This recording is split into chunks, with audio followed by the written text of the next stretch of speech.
Welcome to Heber Valley Life podcast, where we celebrate the people, places, and stories that make our valley such a vibrant place.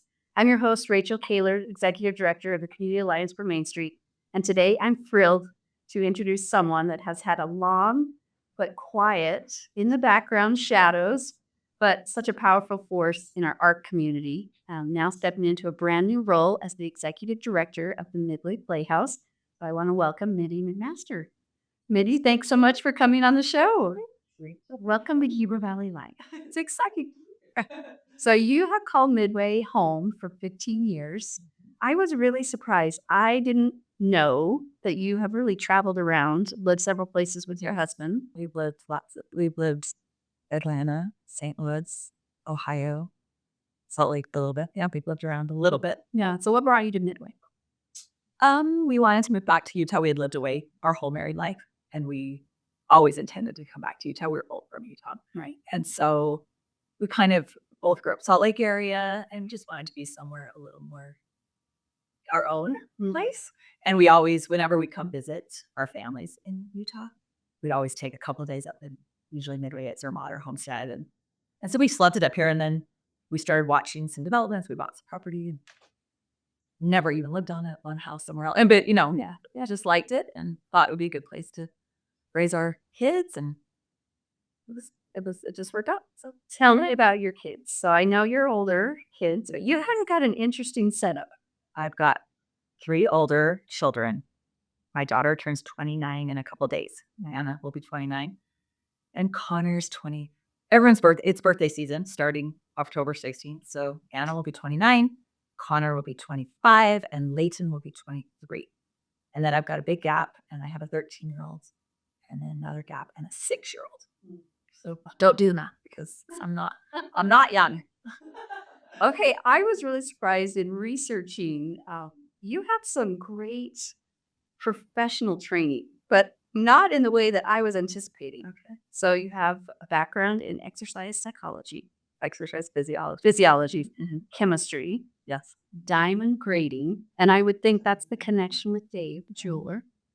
I did that before Dave. Really? Yes, it was first, and then he joined but his father was in jewelry. Okay. So they've been involved with Hosley Tanner forever. So yeah, I went to school in a GIA, Gemological Institute of America, before Dave ever worked in jewelry.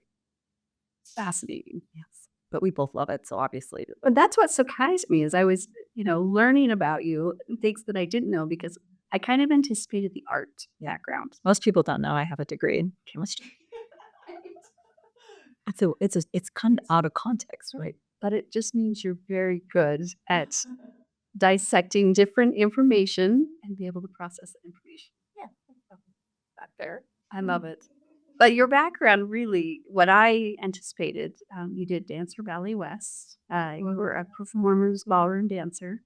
So tell me about that. Tell me about your art history and creativity. I just mostly danced, did a lot of dance when I was young. And by the time I got to college, I kind of shifted gears from I mostly did ballet. I mean, I did all ballet really, and shifted to ballroom in college and did ballroom for several years. And actually got into the swing dancing world and taught swing dance.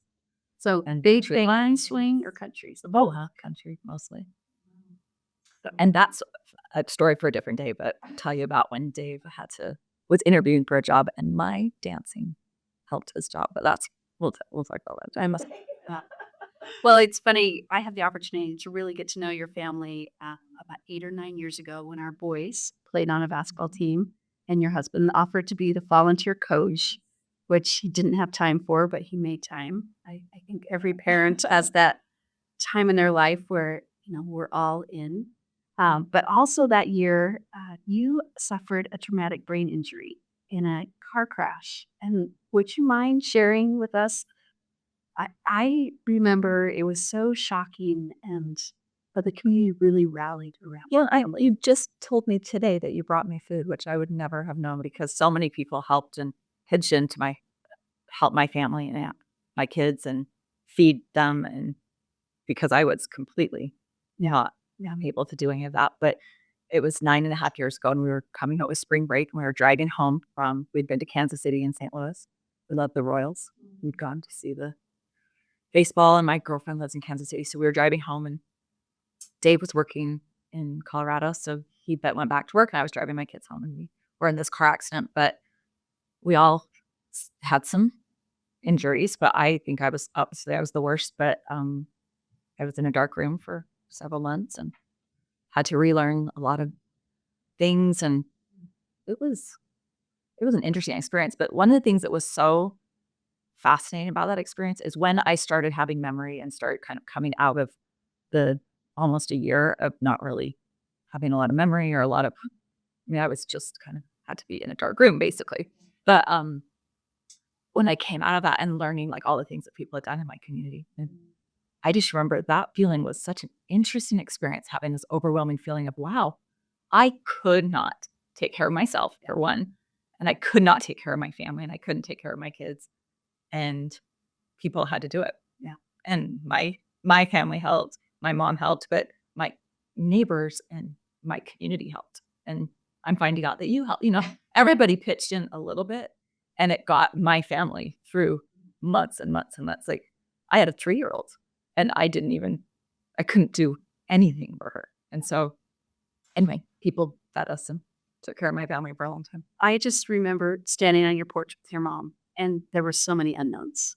I mean, you truly, you're being modest. This was a really traumatic car accident. Oh, everyone was injured, but you really had the worst of it. And the traumatic brain injury, I remember your mom saying, we don't know if she'll need a walker for the rest of her life. We don't know right now her speech capability. I mean, this was just a couple weeks after. Yeah. And you're a true miracle sitting here today. But I remember your mom saying, you just need prayers. That's, that's all that she needs. That we're so grateful for the food and the treats and the car rides for the kids. But your kids were amazing through this. They were teenagers, your older kids. Yeah. I have looked back on that, and I have 2 boys, Yeah. like I said, but at the time, Connor was 16, Leighton was 14, and they had to learn to do a little girl's hair and get her ready for school. And I thought, wow, this is the best thing that I could have given them to teach them how to be a good dad, or like the things that they learned from that are pretty remarkable. And like you always learn from hard things, hopefully you learned good things. But there was a reason why the community rallied around you. And it wasn't just that it was a horrible, traumatic incident. It was because you and your family have been heavily involved in this community and have always been on the forefront of helping others, reaching out. And I want to transition the conversation to what you've been doing for the last many, many years. You're definitely an artist. Have this amazing creativity. And I think that's what struck me so much is when your mom said she may need a walker to walk, because you have this beautiful grace and you have been a choreographer for many years behind the scenes, putting together a lot of these theatrical musicals. And I mentioned before, your husband Dave will always be my favorite musician. But your kids have also grown up in the Valley being on stage and in the spotlight. So talk me through some of the things. I want to read some of the things that you've done before that. So you had many hats. You've been a business owner, a seamstress, a Pilates instructor, a proofreader for the International Jewelry House. But at the heart, you're a creator. You have always been behind the scenes, choreography, music, leading out on stage. You have worked with High Valley Arts, Utah Arts Collective, Heber Valley Railroad, and now serve as the pillar of art for the Wasatch Community Foundation and the Wasatch Arts Council. But this new role as the director of the Midway Playhouse seems like a natural step.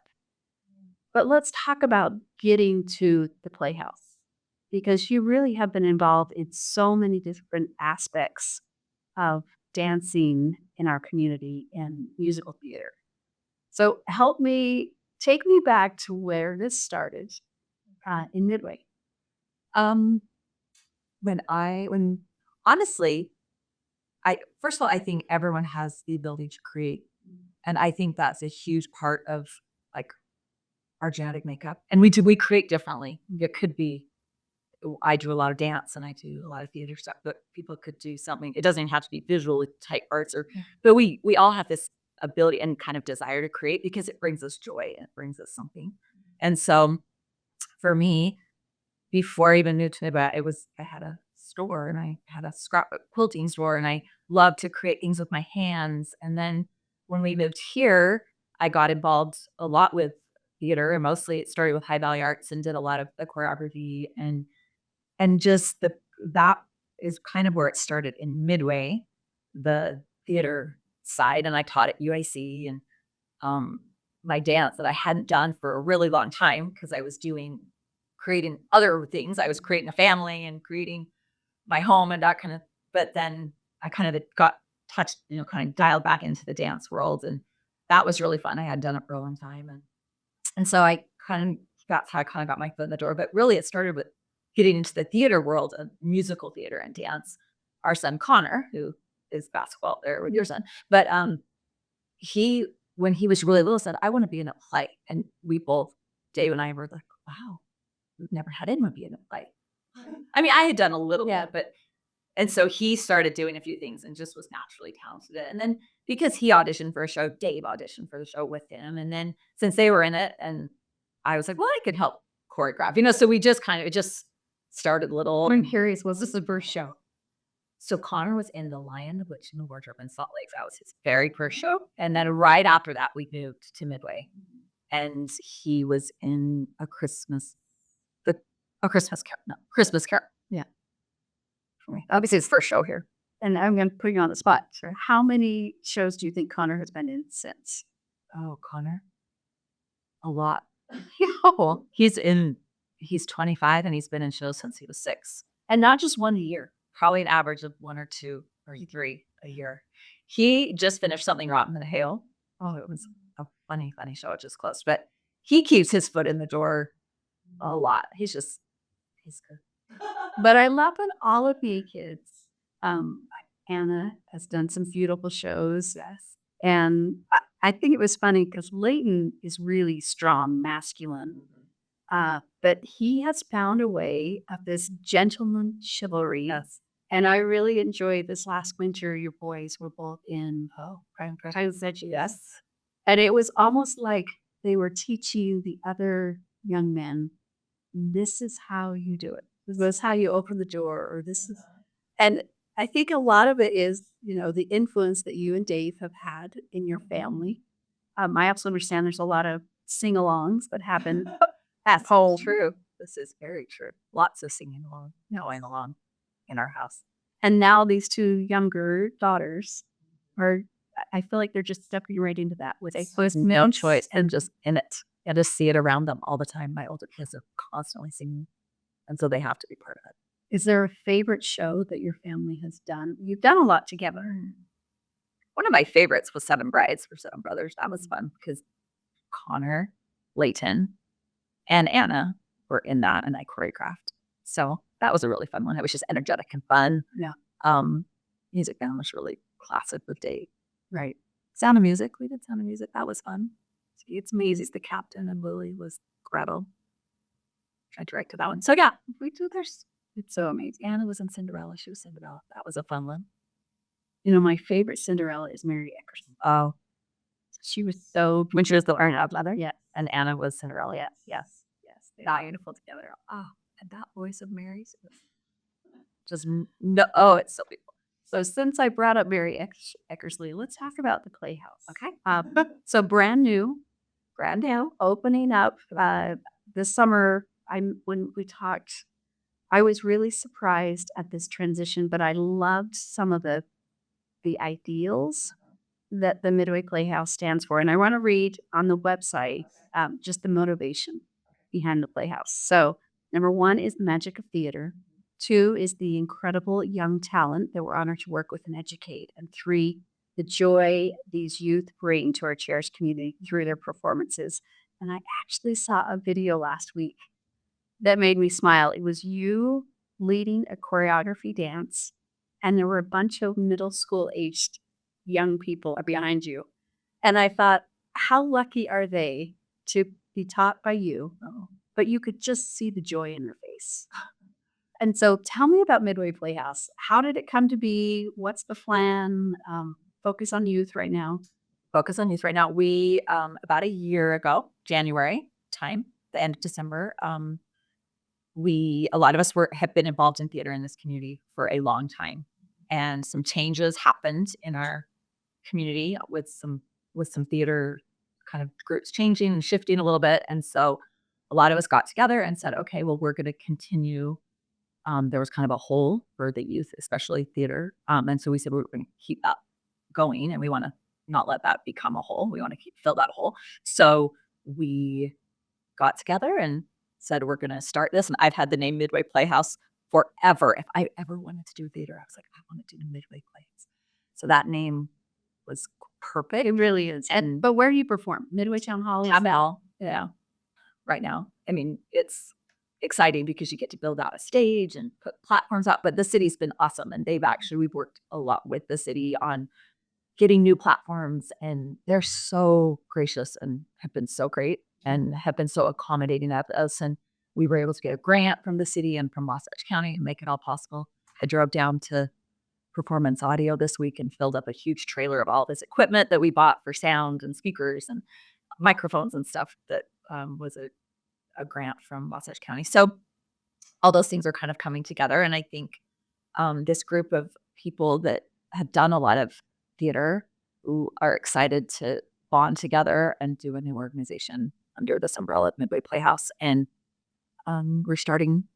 we've been doing a lot of stuff, but we're starting our first show. Our first show will run the last week of October. Yeah. So I know there's a lot of people to name, but on the website, you've got an impressive group of people that are leading. So I just want to give them credit. Sure. We talked about they all well, but you compile an amazing group. So Mary Eckersley, who we talked about, fourth grade teacher, I think, the Midway Elementary, fourth grade. Yeah. Andrea Scott, Carolyn Robson, Jen Iverson, Shelby Kohler, which mom of 8, Shelby, I remember when you had your first. Kate Davis, Ellen Eckersley, who's Mary's mother. You brought her out of retirement for this. Yeah, she's awesome. Just loves to sew costumes. Yes, hundreds of them. Juliana Smith, Laura Wardell, Rachel Allred, and Kristen Hughes. They're all powerhouses. They all come with such amazing backgrounds in the creative art. Go on, yeah. Music, dance, theater. I mean, it really is taking that level of artistry to the next level. Do these kids know that the level of talent that they're being taught from? I'm going to have to remind them at rehearsal.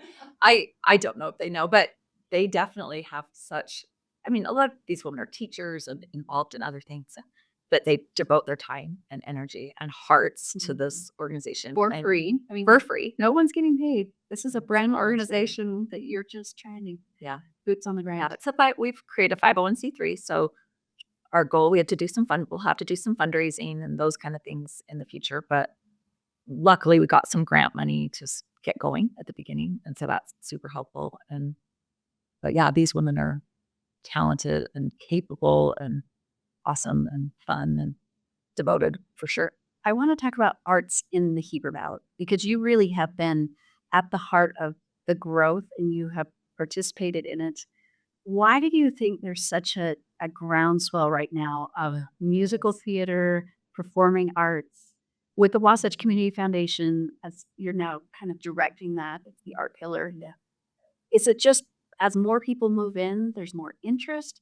I think that's part of it, but I think honestly, it stems from the people that are doing it, the community that has embraced the art world and loves to do it and loves to engage youth and adults, but engage people and bring them into the world of art. And I was talking, my girlfriend, she lives in Kansas City, and her daughter's a freshman at high school. They are talented. I mean, my friend sang in Nashville. She's really talented, really musical, and her kids are super musical, but they just don't have the same opportunities. And we were discussing some things, and she was saying how sad she was for her daughter because there's just not a whole lot. And some of the things that there are available are not wholesome, I guess is the word, or something. And yet here we are, a fairly small community, And we have so much to offer. but it really is because of people like you. I think of Larry Turnbull. I think of Stephen Reynolds. Just some amazing artists. So many artists and so much talent. My kids take voice lessons in Salt Lake, and they were down there and they were doing this warm up because the teacher was out of the room or something for a second. And I think it was Layton was doing something, and she came back and she goes, "Okay, your choir teacher is so good." She could just tell from some of the things Layton was doing how what a good teacher Stephen Reynolds was. But so many people like that, so much talent, and people that are willing to share it and help and provide opportunities. And I think that is a huge, and because that happened, now all these kids have started it and they like it, and it's building self-confidence, which is The number one. it's one, it is like there's so many things that art and doing theater and singing on stage or speaking, doing all things, Believing in yourself. giving a child confidence or helping them find their own confidence is the better way to say it. But when they do that and have that self-confidence, it takes them their whole life on a trajectory that is so much more powerful than almost anything I can pinpoint. And it's awesome to watch. And I've seen it.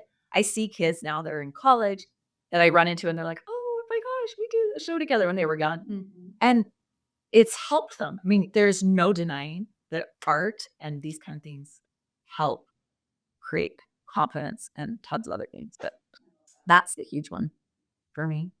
When you talked about picking up microphones, it made me think, okay, we don't really have a community performing arts center.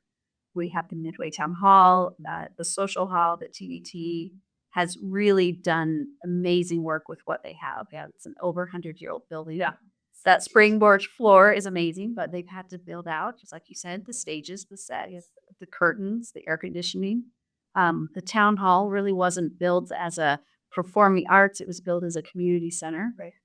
Does have a little kitchen and a stage that has It's birds. challenging and exciting to figure it out. But yeah, But in our day and age of just the technical aspects of art, sound systems, people have a level of expectation. They don't want microphone feedback.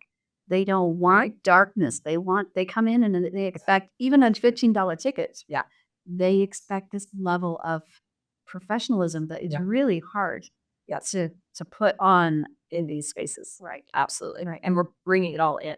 Where when you go to a theater that's there, obviously it's there. Yeah. But you are bringing it in every time and taking it up. And I know there is conversation about a regional arts center, an amphitheater that Heber City is working with the Journal Ridge to build out. But even those, we're talking millions of dollars of private investment, possibly public investment. Is it worth it? I mean, there's a lot of conversation around how much tax dollars should be invested in. And then the conversation about the high school, the current high school that we have, uh, they had a much larger theater auditorium and they did scale it down based on public input. Now we've got the second high school. So there's a lot of like, why can't they just use the high school, these community programs? These are good questions. I I know. don't know all the answers to them, honestly. Maybe the new high school needs to build the venue like in Park City where they have the Eccles connect to the high school, where you have a venue that fits the needs of these groups in the community. That would actually be something. The one that you're talking about is awesome. It's big. Yeah. It's a huge and I think it services some needs. I don't think it services all needs because not everybody wants a venue that big. So there's lots of discussion to be had for the future of that. And our biggest challenge is where do we rehearse? Because we don't have the space. So we're renting the Charleston Town Hall. We're also renting the Midway Community Center. I guess maybe the Charleston Community Center and the Midway Community Center. So you're always juggling where to rehearse, and that's huge because we have we're getting ready to do Aladdin. Yeah. Aladdin Junior, and we have 90 kids, not all on the stage at the same time because we double cast some things, but that's a lot of kids. We had a rehearsal last night I had 90 children in a room. A lot of them were dancing. Yes, This is 3 classrooms, though. We got to look at, just someone that's managing classroom behavior. You've got 90 young And people. some of them are little. Yeah. And some of them are chatty. And they're all really cute. But some of them are chatty. I love that. And I think it's important, though, to recognize where we started. You've been here 15 years and really were part of that initial community art growth. The high school has been amazing, 20 plus years. And I really credit Laurie Turnbull for that. Brad Thompson was my choir teacher, and he was probably the first. He brought music to the Valley, but it's always been here. Yeah. But it was just never organized. Okay. And I kind of love that we have so many performing art groups right now. I mean, this week alone, we've got so many shows. Crazy week. Yeah. We have High School Musical, Charitable Acts. Yeah. And they are graciously donating. So they always give their ticket proceeds to charity. And Carrie Zabaldo, who's the director of that theater, asked some people from Midway Playhouse to help. Because she needed she needed a production team and asked if we would help. And we have been helping, but she's then giving her the proceeds back to Midway Playhouse because we're new and we're starting. We have very little money. So we're so appreciative about that. But I love that it's collaborative. It's not competitive. Right. So often you think, oh, they probably don't like each other because they're stealing each other's actors and such. But that's not the case. Hopefully not. It takes effort to work together, and that's what we should be doing. So next, I saw Jen Iverson on stage last week. So and then TVT's doing Adam's Family, which I hear is awesome. I haven't been there yet, but and then Midway Playhouse is getting ready to do, and the high school's doing Midway Playhouse is getting ready to do Aladdin, end of October, and the high school is doing. Are they getting ready to do the Light Movie? I'm not totally sure, but I think they got something brewing too. So there's lots of so much going on. so much, and then Heber Valley Entertainment. They just did Big River. Yes. So, but it's ongoing. It's ongoing. There's constantly shows that are either casting. Yep. Always. In auditions or on the stage. If you want to be in a show, you have the opportunity to do it here in the Valley. And in my case, if you want to go to a show. And if you want to go watch a show, there's always something. We don't have a lot of entertainment. I mean, we have some, but not as much as if you were in a big city. Right. So we have all these opportunities to go see fun shows. And I am a huge fan of live entertainment. And I think there's something about community theater. Seeing people that you see in the grocery store or your school teacher, you see them on stage, and there's that connectivity. Yeah. But I have loved watching some of these young people, your kids included, that have really found themselves. And I see that with your two daughters. And maybe because I watched Anna and then I see Anna get me back to her little sisters. It's just magical. So it's so fun. Well, I want to wrap up. I just think you've done such an amazing job, but I want to wrap up with some quick takes. Okay, sure. Just first thing that comes to mind, what is your favorite local restaurant? Oh, Back 40. Oh, yeah, I was just there last week. Hey, what's your go-to show tune or karaoke song? I would say anything from Mamma Mia. Oh, yeah. Dancing Queen or anything. Mamma Mia. Favorite holiday tradition in Midway, so more community. Probably the 4th of July. That they have a 4th of July little program in the morning and the fireworks that night. That's a fun day, and it's early. It's a 7 a.m. start with a speaker. Patriotic. Yes, we had to be there early. My daughter's a Swiss Miss this year, so we had to be there very early. But it's fun. It's a fun little tradition. They set up the risers outside, but I love it because it is small and it is quaint. It's not. It is entertaining, but it really is more about patriotism. Yeah. So they do a great job. And the breakfast is always great. Okay. If Midway Playhouse had a mascot beyond you or Mary, what would it be? I like in our mission statement, we talk about nurturing, creative growth and nurturing people. And so I would maybe have to have a mascot be some sort of growing plant or something like that, something grown, because not a singing note. No, I would do growth because I think that's more important than singing. I think the growth that the nurturing of people, and we're doing mostly youth right now. So nurturing of youth and loving them. And like as a parent, I feel like I just have to love. My biggest thing is to love my kids. That's the number one thing I can do, and try to help them be confident and translating that into the theater and into Midway Playhouse, nurturing children or nurturing anybody that is involved, and then trying to help them be the best performer or the best person or just find confidence and be the best person they can be. So I like that vision of a tree or a plant or something growing.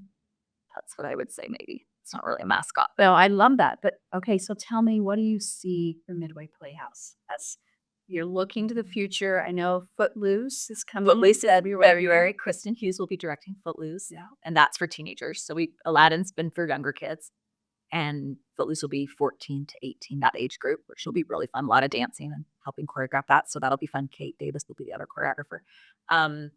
But the future, long term, I think Midway is such a cozy, charming place, and it has so much growth and so many new little shops. And I would love to see a Midway Playhouse at some point and carry on that tradition. Midway's been like High Valley Arts has had such a great tradition. They've got some plans to move to Heber with Monuments of the Americas and do a theater over there and do some original patriotic type things and carry on doing some things over there. And I would love if there's a way to Midway to have a theater company. I would love to. Yeah, I think it's proven that, in the summer, people enjoy High Valley Arts, but there's been plays and music at the Homestead, at the Zermont, the Town Hall. And the outdoor setting is divine for a little show in the summer. Lots of families come and lots of visitors come. I love it. Well, if someone's interested in getting tickets, midwayplayhouse.org, and it's running October 23rd through the 27th. I have loved this conversation. You're so nice and fun. I made it so easy to talk to. I was a little nervous. I've never been on a podcast, but that's what Heber Life podcast is all about. We want to be that positive voice. But as I've been just looking at you, your history, your family, you truly do emanate this love, creativity, and a nurturing spirit. So thank you. Thanks so much for Yeah. So Rachel Kahler with Community Alliance from Main Street. I just enjoyed my time with Mindy McMaster, and I'm excited to see Aladdin Jr. and have a week because it'll be awesome. There's something they might fly. There might be a flying carpet. So fun. Well, thanks again for tuning in, Heber Valley Life, and we'll see you next time.